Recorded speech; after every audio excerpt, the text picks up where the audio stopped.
This episode of Transmission Interrupted was recorded October 13th, 2025. This is Transmission Interrupted, a podcast series from NETEC, the National Emerging Special Pathogens Training and Education Center.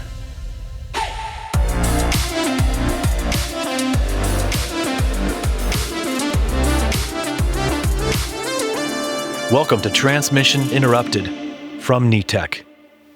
Hello, and welcome to Transmission Interrupted. My name is Jill Morgan. I'm a nurse here at Emory University Hospital in Atlanta. For those of you not yet familiar with NETEC, our mission is to set the gold standard for special pathogen preparedness and response across health systems in the U.S. with the goals of driving best practices and closing knowledge gaps and developing innovative resources. NETEC works alongside and in cooperation with the CDC and is funded by ASPR, the Administration for Strategic Preparedness and Response. So I am extremely jazzed about today's episode for only nerdy reasons. And that is that we get to talk about a pathogen that lives on the periphery of the things we think about as special pathogens. So many of y'all know that there's an unofficial sort of list of special pathogens. And we think of those things as being like Ebola and Marburg and Lassa fever. And Hantavirus sits sort of at the edge of this, right? Because there are some kinds of hantavirus that infect all sorts of things, but not people. And then there are hantaviruses that infect people, but maybe don't have person-to-person spread. And then maybe there's this one hantavirus that does have person-to-person spread. So we're going to dive into the murky world of hantaviruses today with some experts. And I'm just so thrilled, especially because I love it when cold calling people works. And that's exactly what I did for this poor man.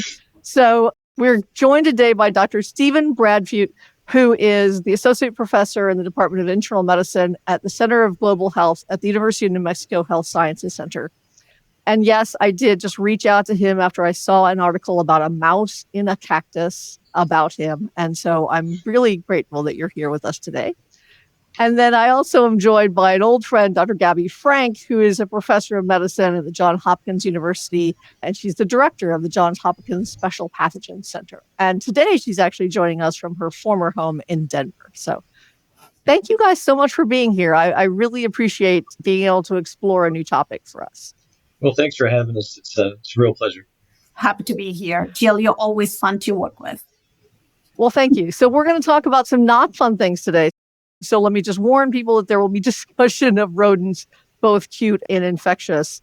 I want to just kind of dive into what I thought I knew about hantaviruses. And I know that there's some perhaps always shifting sands of what things are called and what families they might fit into because things get split and split again. But so I understand in my own limited way that we have hantavirus, which is part of the Bunyaviridae family that also includes CCHF or Crimean Congo hemorrhagic fever, and that it was sort of one of the newer viruses we've discovered. Like I think this is like Korean War during that timeline. And then I associate it here in the United States, at least, with what we call the Four Corners region of the United States, that intersection of Arizona and Utah and Colorado and New Mexico. And I guess for good or for bad, I associate it with a deer mouse. And that somehow you shouldn't like sweep out places where mouse droppings were because you can inhale these things and get hantavirus, which is a little like some of the other pathogens we have, like Lassa fever, right? Which is another one that's spread in a similar way by disturbing urine and feces from these things that those pathogens get inhaled and or ingested in us in some way and make us sick. But with Lassa fever, we have a lot of person-to-person spread. With hantavirus, it seems sort of nebulous. And we're going to get into a little bit more of the clinical side of it. But I first want to just dive into this whole idea about the mouse and the cactus and see how you got into sort of this work on hantaviruses. And please, as you're going, correct me where I'm wrong. Well, I think that's one of the things that we're learning about these viruses is that there's always something new to learn. So what might have been the best information a few years ago, we find out more and then it changes. So definitely has happened to me before. But so I started working on hantaviruses several years ago when I moved originally from New Mexico and then was away for training for a couple of institutions, came back and started working on hantavirus because in New Mexico, we actually have more hantavirus cases than any other state, even though there's only 2 million people in the entire state. But the cactus and the mouse story started because we had a neighbor that was in the Air Force and was going to be deployed, and his family was moving back to a different state, and they asked us to watch, to check in on their house every now and then while they were gone.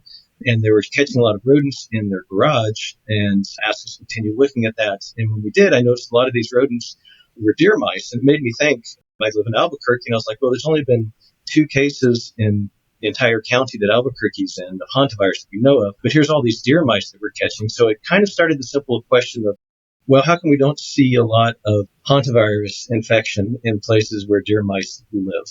Because the general theory is that each hantavirus has one rodent host that it is carried and spread by. So we just started a program of catching mice throughout New Mexico to determine whether or not hantavirus was present in deer mice throughout New Mexico. Most of the cases, as you had mentioned, are in the northwest part of the state. But in the southeast part of the state, there's no known human cases. So we started catching small mammals all over the state, including outside of my house, because these rodents, they're peri-domestic. They like to live around where people are. And so you may not have them in your house, but they're going to be around the area. And so my wife told me I could do this as long as I didn't tell her what I found. And so we captured. It was I a like good your wife deal. already. Oh, Yes, she's amazing. perfect. She's the best person I know. So we captured these rodents throughout. And because I'm not terribly bright, we didn't just look at the deer mice. We looked at everything we caught to see if it had hantavirus, Synombre hantavirus specifically, which is the major species that causes infection in North America. And yeah, lo and behold, a white-footed mouse, Paramuscus leucopus, that we caught in the cactus in my front yard had hantavirus. And I made the mistake of telling my daughter this because she thinks it's interesting, and then she told my wife. So so that it got around eventually. But long story short is we found the virus in the lungs of about a quarter of the rodents that we caught throughout New Mexico in places where people are known to be infected, but also in places where there's been no human cases. And we found it in multiple rodent species, not just deer mice, but a lot of other mice. And we were able to isolate live virus from the feces of gophers, chipmunks, house mice, deer mice. So the virus is a lot more prevalent than we had thought. Wow. All right. So I do want to go back to a couple things you said. So first, you mentioned this idea that, which I think I had heard before, but I hadn't really registered in my brain, this idea of there's a little like we heard about pox species, like there's one for all these different mammals, but there's a hanta that goes with different rodents or different mammals. But is that like a different kind of hanta in each one? Or are you finding like, is there the mother of all hantas that goes across a bunch of species? Yeah, so in general, it's been thought that primarily one rodent or one small mammal will carry one hantavirus, and they basically co-evolved. Example, a sole virus is found worldwide because it infects brown rats and black rats, and those rats are found worldwide. So for Synombre, it was just the western deer mouse. It's interesting, if you look at that original paper that cited the western deer mouse, or at the time it was just called deer mouse, for being the carrier for Synombre infection, they did find the virus in other rodents, but the hypothesis was because there was a high percentage in the deer mice, and the deer mice are very common, that they were the primary carrier. But we were able to find that definitely the virus is found in other species for Synombre. There's other hantaviruses or infect other rodent species, and so sometimes there's some geographic restrictions on that. Something else to consider in our case is it might be, even though the virus is shed by multiple rodent species, some rodents like to be around more people than others. So there may be an association there. So I one of the other things you mentioned, of course, is Synombre, which is, I mean, frankly, such a silly name to call something. That's, we've named it without a name, with whatever. But obviously, for some of our folks listening, hantavirus was in the news, unfortunately, in the last year or so with the death of Betsy Arakawa. And Synombre and at least the Andes version of hantavirus are two things that can infect humans and give them, sort of two pretty bad, potentially critically ill or life-threatening infections that involve your lungs or your kidneys. And we're going to get into that a little bit with Dr. Frank, because I think it's important to understand that, as you said, that this could be a lot of places, but that doesn't mean a lot of people are getting sick. So we've got all these rodents across the area with Hanta, but not a lot of people getting sick. Is there something about that area that is breeding or, perpetuating the Hantavirus? Is Hanta everywhere? Because I think recently there was a case that was discovered in like the Northeast. So Yes. is it more widespread and we just have only identified it in these places?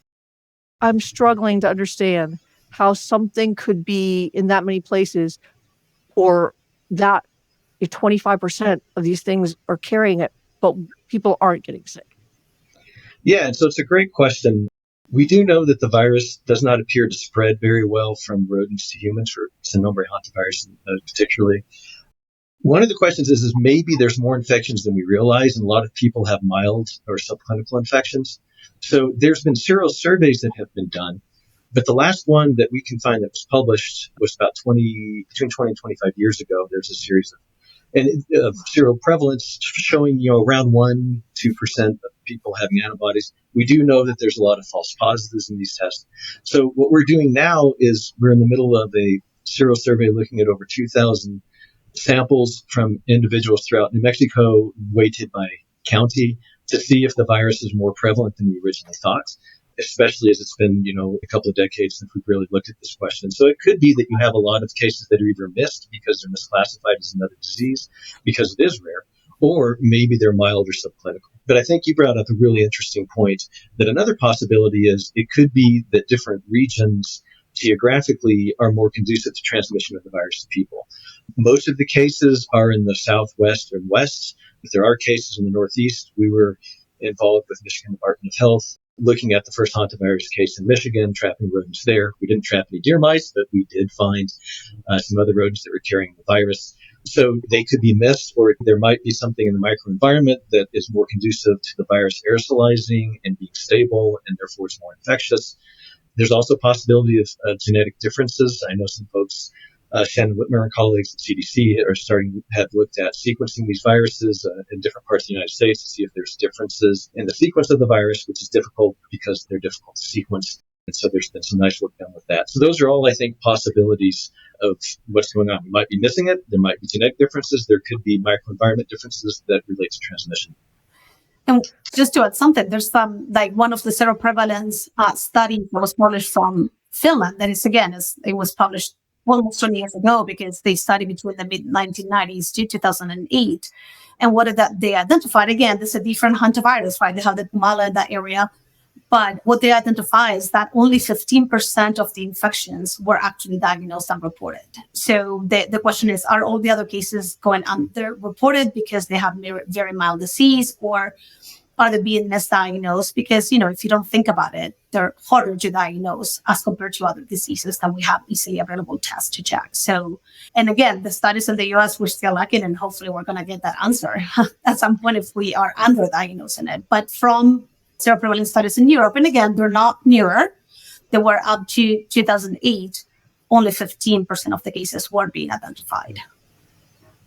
So, Gabby, I want to ask you about, we've kind of talked about that maybe there are some subclinical cases, but what do you look for besides a good history, right? I'm going to just say, first of all, if you are a healthcare provider and do not already recognize that infectious disease physicians take the best history of any of the other providers, you just need to check that, because that is where you're going to find out if somebody went camping or had pets or, has something else weird that might expose them to an infectious disease. But what do you look for? Like what would be your clues about somebody having Hanta? The key is the epihistory, right? And the thing is with hantaviruses, there's at least 28 hantaviruses within the same family that can infect humans, and they can cause different things. But we're going to probably focus on the ones that we are more likely to see in the US. But there's two big different pockets of diagnosis. So the viruses that usually affect humans in Europe and Asia usually cause what is called the hemorrhagic fever with renal syndrome. They also have a milder disease that is nephropathy epidemica. But the majority of the cases there are either undiagnosed or hemorrhagic fever with renal syndrome. In the Americans, on the other hand, we usually see what we call hantavirus cardiopulmonary syndrome. And usually for those cases, and the other thing to keep in mind is when we talk about the epi and getting a good medical history and epidemiological history, the incubation could be up to 6 weeks. So I think that what happens is that we need to dig deeper. And when we ask, in the last couple of weeks or in the last month, we probably need to go a little further out when we ask about contacts or possible exposures. But usually patients will present that will have a prodrome, particularly for the patients that will have the cardiopulmonary syndrome. They will have like a flu-like syndrome. A lot of them will develop some GI symptoms. A lot of them are very severe and can resemble an acute abdomen. But what is very characteristic is that they usually start with the flu-like syndrome, and they very, very quickly, within a couple of hours, and even within 1 day, can develop severe acute respiratory distress syndrome. So I think that is like the speed in which it evolves or progresses is something that should give us the clue that probably this is Hunter, and we need to go back and ask more questions. Why do we want to know? I think that knowing what the prognosis can be can give us a hint of, well, if this patient is our institution and we don't have ECMO, should we transfer the patient to an institution that can provide better care than what we can provide in institutions? Not because you don't want to provide the care, but maybe you don't have the right tools to provide a very intense critical care. So I think that is important to think about it because we want to be able to diagnose it in a timely manner. And I can go into more detail in the symptoms, but I think that the big clue is this patient with the flu-like syndrome, myalgias, some like fever for at least 2 days, and then very suddenly, they develop like an acute respiratory failure. Gabby, you bring up a great point about the, needing to know the diagnostics. Is there ECMO around for treatment? Something else that clinicians tell me is that fluid restrictions or fluid management is very important because the virus infects the endothelial cells in the lung, and fluid leaks from the blood into the lung. And so they like to know, so they're working with us on a diagnostic, They like to know very quickly, is this Hanta? So we need to be more judicious on how we give fluids. Yeah, and the majority of these patients will get hypotensive, and the treatment is not fluid resuscitation because this patient will have a non-cardiogenic pulmonary edema. So the more fluids we give to the patient, the worse is going to get the respiratory failure. So usually when those patients get hypotensive rather than fluids, if you're suspecting Hanta, probably we need to go to pressors. So the management approach is different. But the only way to take the right approach is to think about it and just to go enough, like further out to be able to have the possible exposures. And what clearly we're not mentioning is this miracle drug for Hanta, because like an awful lot of our other special pathogens, the treatment regimen is supportive care, and knowing what pathogen you have helps you sort of specialize that supportive care in an appropriate way. So a lot of these folks need fluid resuscitation, or they might need electrolyte replacement, and they might need support of other vital organs, but we're not administering like that magic Ebola or Marburg or Lassa or Hanta cure because we don't have one, right? So this is for all the hospitals out there who are not regional treatment centers and you just worry about getting a patient and what would we do with them. You're doing the same thing you do with other septic patients. You are carefully managing fluid electrolytes. You are supporting their vital functions. And if you can figure out what the cause is, it will help you figure out whether I need to give fluids or pressors and what course this might take, right? Is somebody going to suddenly get much, much worse, as you said, Gabby, because that's really scary to watch somebody deteriorate. Yeah, no, intuitively, we give fluids to someone who looks septic. And in this case, if we suspect Hanta, probably we need to do a more careful fluid assessment and maybe put an ultrasound and the inferior vena cava and see if actually the patient is volume depleted or not. And if they're not, we probably need to go to pressors. So I think that our reaction to treating sepsis is to give fluids before going to pressors. And probably if we're suspecting Hanta, doesn't mean the patient is not going to need fluid resuscitation. It means that we need to have a more judicious assessment of the volume status of that patient. And are these patients that are seen, and I know that Betsy Arakawa was apparently had some exposure to probably cleaning something and perhaps stirring up some, as we said, sort of dust and stuff. But I think of all the other ways that people might be in close contact to rodent feces or wherever rodents have been living. I mean, thinking about people camping or sleeping on the ground or sleeping in campsites all across the country. But we don't see it in those people. Do you have to actually sweep it up in order to make this happen? I'm struggling here. Well, and I think it's interesting when we talk to the patients about exposures, a good chunk of them have I was sweeping up my garage, or I was working and a tile fell from my ceiling and poof, all this stuff came down. But we get some folks that don't really have a clear exposure that they can remember. And part of it, as Gabby mentioned, it might be because it was, it can be up to, 6 weeks or and maybe a little longer in some cases. But we have someone that we worked with, that's a survivor that's in one of our protocols, who was camping and had a mouse run across his face. And that's the exposure that he felt. So we've had people that have worked, for example, that work in the woods and work in forests, and they get infected as well. So I think it can happen in other situations. And I think that what Wow. we tend not to think about, particularly in the US, is contamination with rodent is spread out of our food. And how many times we leave our cereal packages open and we don't close it because I don't have rodents in my house. But, maybe you are in a cabin in the woods and probably there are rodents around. Maybe not as many in the city, particularly if you have traps all around your house, like I do. But, it's my house is surrounded by mouse traps. But, they can contaminate food that we eat. So I think that those are another things that probably nobody thinks of the exposure because you didn't see a rodent. There was not an obvious thing, but maybe you ate something and that is not an exposure that we're going to easily identify. Yeah. I would not have to worry about Honda if a mouse ran across my face because the heart attack would kill me first. But what was interesting, and I know that for now, the only hantavirus that is proven to have human-to-human transmission is the Andes virus that is located usually in Argentina and Chile. And the first time that it was proposed that it was human-to-human transmission was in the 1996 or 99 outbreak.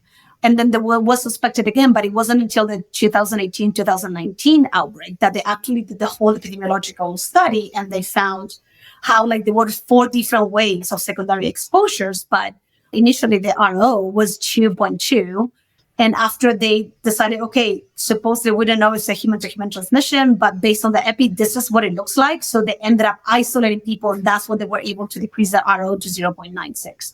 But initially, it was one person that went to a birthday party and infected 5 people.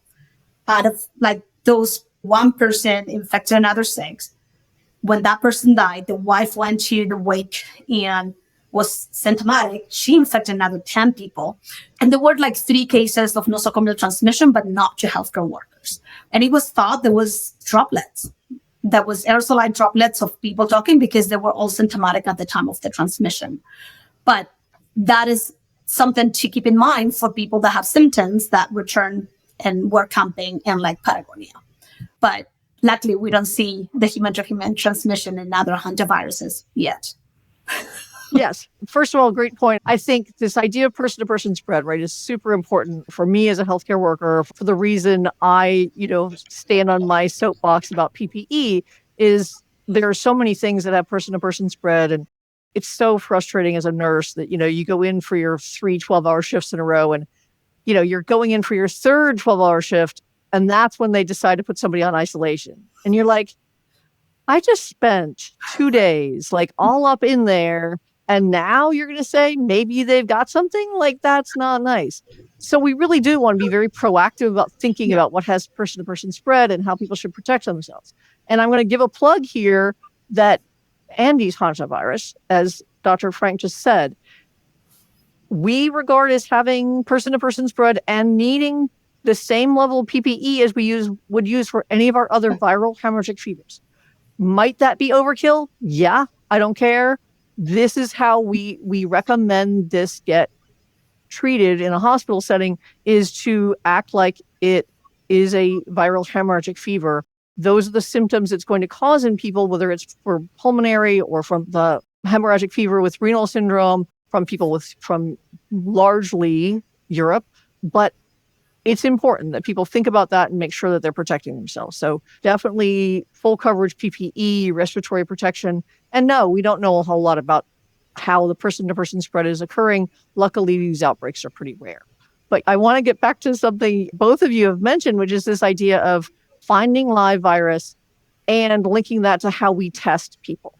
Because these things are difficult, right? So there's so much within your differential diagnosis list when somebody comes in with fever.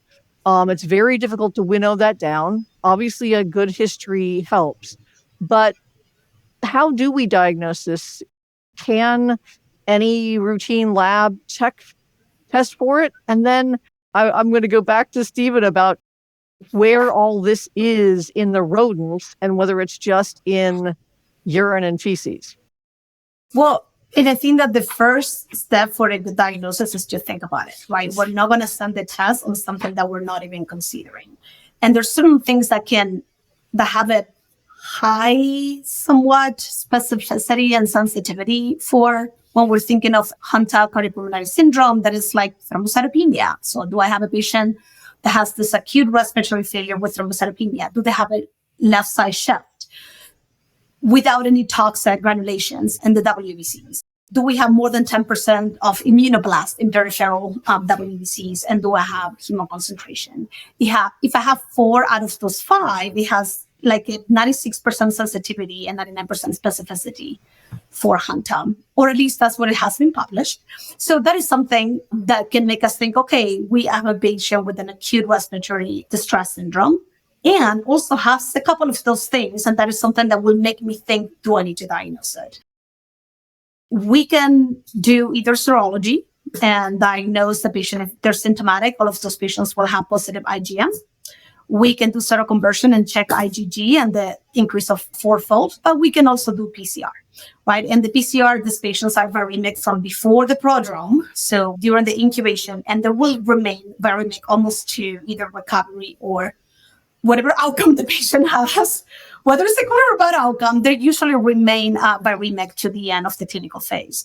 So we can probably, how with some other diseases, the viremia is kind of short, so we cannot make a diagnosis through PCR. With Hunter, we actually have a longer period to be able to test with PCR.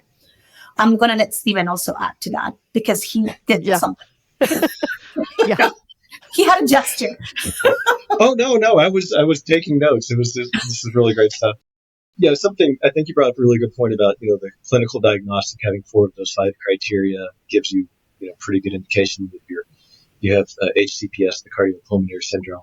That it's tricky because sometimes if they're not in the cardiopulmonary phase, they won't have all of those. So if you catch them a little before the cardiopulmonary, that's where like the PCR and the antibody diagnostics come in as well.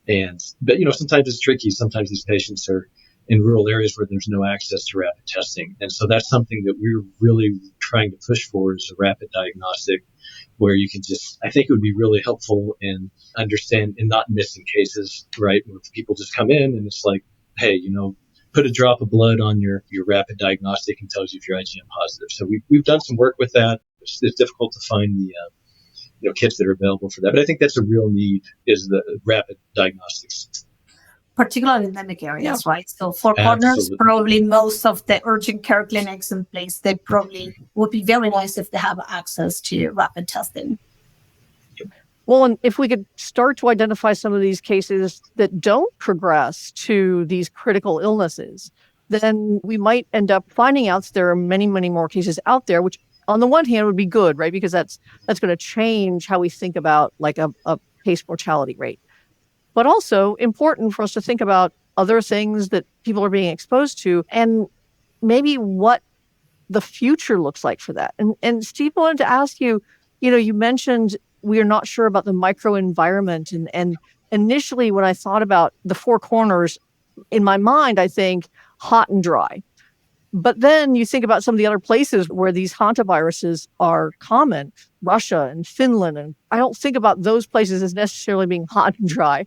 But I do worry about the things that might get worse with climate change, are we going to find that there's seasonality to these things? Like, are they more likely to spread when it's very, very humid or when it's not humid at all? Or, are there those kinds of environmental components that might factor into whether these things actually end up causing human disease or not?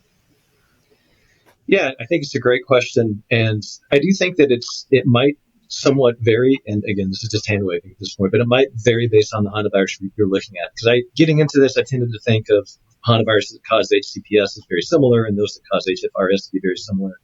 And there's some of that, but then sometimes when you look in the nitty gritty of these individual viruses, they can be really quite different. And the animals that carry them or where they're located can be really different. There is a seasonality to it for, like, for example, Sonombre. Typically it's spring and summer when we see cases, and that could be due to that's just when people are more active, or it could be due to when the rodents are more prevalent or more fighting with each other, spreading the virus that way. So there's been some research on that. But as you mentioned with kind of the microenvironment, I do think that's something that really needs to be looked at a little more closely.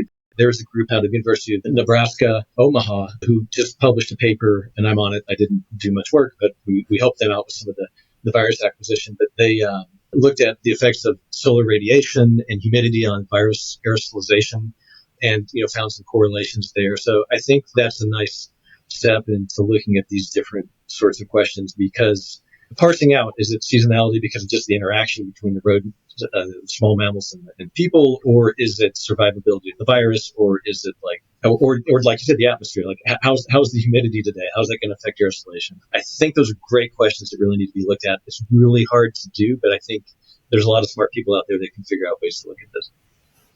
There is a lot to this, and we've barely scratched the surface. So I want to just make sure that we've emphasized, I think, a few important points here. One, we know you're busy if you're in an emergency room, a primary care, and urgent care, but there is no substitute for a really good history. So that doesn't mean you have to ask somebody everything, but that means if somebody comes in with fever and you need to do some digging. And every clinician out there, just like they probably have their own little paradigm in their head of what to do if somebody says they have chest pain, and they kind of go through which questions I'm going to ask them to winnow down whether this is cardiac or non-cardiac chest pain. If you've got somebody with fever and I want you to think about an infectious disease, I want you to protect yourself. And then what should they do, Gabby?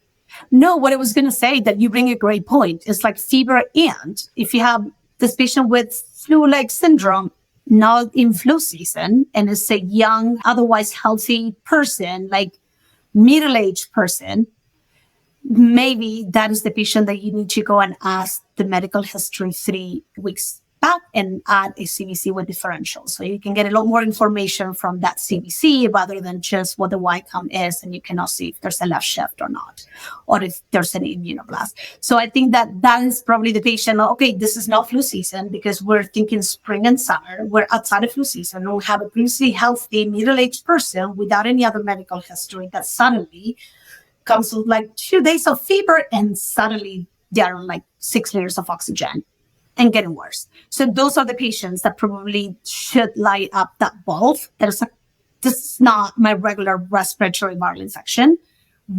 Again, it's a viral infection, but it's not what we're used to. So what else should we check in this patient? And that should kind of lit that bulb. And the other thing that I wanted to add, if you're in doubt, suit up.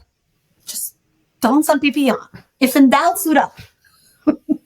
I love that, because I was going to say, it doesn't matter to me if somebody's got flu and fever and cough and I don't want it. So at least I want to. I don't even want to come on cold.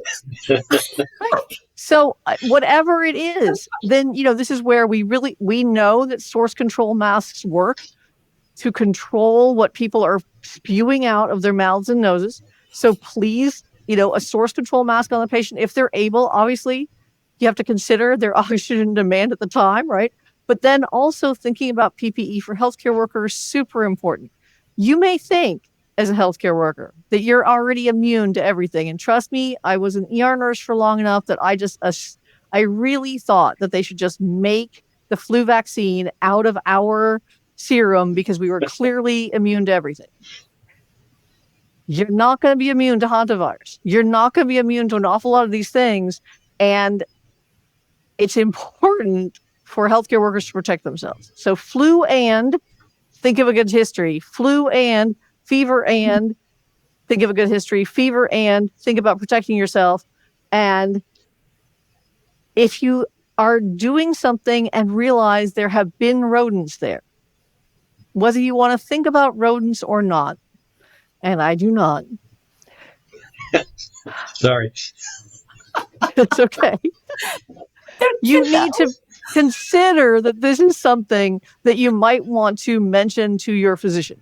Like, I didn't think that people, until this backyard farming thing went crazy here in Atlanta a few years ago, I did not realize that part of my history taking needed to be, do you ever kiss your chickens? But we had people, who treat them like pets, and they carry a chicken around, and they, just give a little, literally, no pun intended, peck to their chicken. And well played. Yes, or kids and turtles, or any of the other stuff that can give you things you don't want. There's no judgment. People do stuff that maybe you wouldn't do. So it's okay to ask the question, even if the person looks at you with like, what? Yes. Sorry, I just thought I would ask. I know it comes across, it's kind of weird, but. Well, in travel histories too. Yeah. Right? Yes. Maybe, especially, if you're worried about Andes, it's important. If someone's coming back, I was in Argentina, I was in Chile, I was, hiking, camping. And a lot 4 of weeks people ago, go fishing consider that. in Patagonia, right? And that's exactly the area where, like, 19 outbreak. I was spending my 2 weeks in Argentina and Patagonia because I grew up in Patagonia and my cousin lives there. So my kids and I were there. And I was like, oh, great. But they were like 1,000 kilometers away. Patagonia is big. But I was like, oh, I guess they're isolating the whole town. Like the whole town was quarantined. Wow. Because she wanted to make sure that they contain it. But there's a lot of tourists. Patagonia is a popular place to go, either in Argentina or in Chile. Yeah, no, absolutely. I think the travel history is important. Not everything bad comes from somewhere else. So you could get it if you went to visit Steve in New Mexico. Or my cactus, absolutely. Right, or your cactus. When he collects mice around the house, Oh, man. Just stay away from Steven. That's all there is. That's actually not terrible advice. But yes, travel history, we talk about, symptom and travel screening, so important at points of entry, making sure that you're doing this early identification for the safety of our patients and ourselves and our healthcare environment, really thinking about taking that history that lets you get to the new experiences, the travel, the unusual circumstances that might have given somebody an opportunity to get a pathogen that you really don't want. And that could be that they were eating oysters at the Gulf, or it could be that they were on a cruise ship, or it could be that they were in Patagonia or Uganda or anywhere else. So I think that regardless of identifying the patients, I think that what is important is preventing it, right? So if you're decided to clean your garage, if you're going to have mice around your house and you live in any of those 4 states where we have a higher prevalence, put a mask on. If you're going to be getting that stuff. And if you're going to be picking stuff from the floor with your hand, just put gloves on. So I think that there's some things that we can actually do to help prevent an infection because we don't have post-exposure prophylaxis available, right? So all we have is early diagnosis, so we can transfer the patient to the most appropriate center to do a good critical care of that patient. But we don't have any medical countermeasures. There's a lot of things that are being under investigation, but we don't have any vaccines approved in the US, and we don't have any post-exposure prophylaxis measures available. There's great animal studies saying that favipiravir will prevent infection if you give it pre-viremic. Yeah, well, you first need to identify that exposure. That's not that simple. And also we don't have favipiravir here. But my point is we don't have anything to give to people after they had an exposure. So I think that identifying that inhaling any dust is not good for you, even if there's no viruses in it. So if you're going to be doing any cleaning that is going to be generating dust, put a mask on. Yeah. All right. So I want to segue from that, and I know we're running out of time, but I do want to get back to this just because I'm fascinated with this idea. So Gabby mentioned this idea of prophylaxis and really preventing this by not exposing yourself. But Stephen, that there are a lot of people who keep rodents or who know, pet rats are not that uncommon, mice, hamsters, all sorts of rodents, or that know that they're dealing with them all the time, like whether you're in an exterminating or you're doing a cleaning service or a moving service. those people are probably at higher risk with a greater exposure. But do we actually see more cases in those people? So, a lot of it tends to be, to some degree, like, okay, what area do you live in? And so we kind of have this geographical, even within states, different areas tend to be, you have more people from those areas. And again, I don't know if that's due to that we're paying attention more there, or if there is a breakdown. I haven't seen any good studies, and they might be out there that I've missed. I haven't seen any good studies looking at like occupation and how that correlates to infection. But I think it's just something that we have to start being more alert for and watching out for. I do like to tell people not to, we don't want to scare people, and because the virus is very prevalent throughout the rodents, at least for Synombre hantavirus. And other hantaviruses, when you look at other studies and other small mammals, it's the different areas, it's pretty prevalent. So we don't want people to panic, because it's not like everybody's getting infected. But like Gabby said, right? If you see, rodent infestation, doesn't matter if it's deer mice or not, in my opinion, see if there's a rodent infestation. Spray down that area where you see the droppings with 10% bleach or disinfectant. Wait 5 minutes. Wear a well-fitted N95 mask. Don't sweep. Don't use an HVAC. Take a paper towel with gloves. Clean it up. And so just precaution is, I think, is important. Not panic, but precaution. Yeah, because clearly, if this were something where, anybody who gets exposed to a rodent gets it, we would have many, many, many more cases. It might be that we have many more cases than we know because we're not doing a lot of testing, and there might be a lot of subclinical cases. But if you have this exposure, if you have fever, and you need to think about seeking care, and if you're a healthcare provider, you need to think about testing somebody for and having this in your differential list if they have this type of exposure, known exposure, reported exposure of, I was sweeping, cleaning, having something drop on me, a dusty environment where there might have been rodents, because Hanta is not going to be your friend if this person's really sick, and they're going to get very sick very fast. All right, I'm going to give you guys a chance to wax poetic on anything you feel like needs to be mentioned today that we didn't already mention, and then I'm going to thank you profusely. I think just highlight the same things that we understand people are busy, but if you have a patient that doesn't fit, sicker than what you would expect for the age in a different season, flu-like syndrome, and rapidly progressing respiratory syndrome, those are the patients that probably you need to go and ask more questions. We know that people don't do a full travel history or full epi history on every single person that comes through the doors. But those are the cases that should give you a pause to go and ask. And then if you find any links to a probably epi or any exposure, try to do early testing, do a CBC with differential. And if there's high concern that this could be Hanta, try to, if you're not in a center that can provide ECMO, or probably try to do early transfer, because those patients deteriorate very, very fast.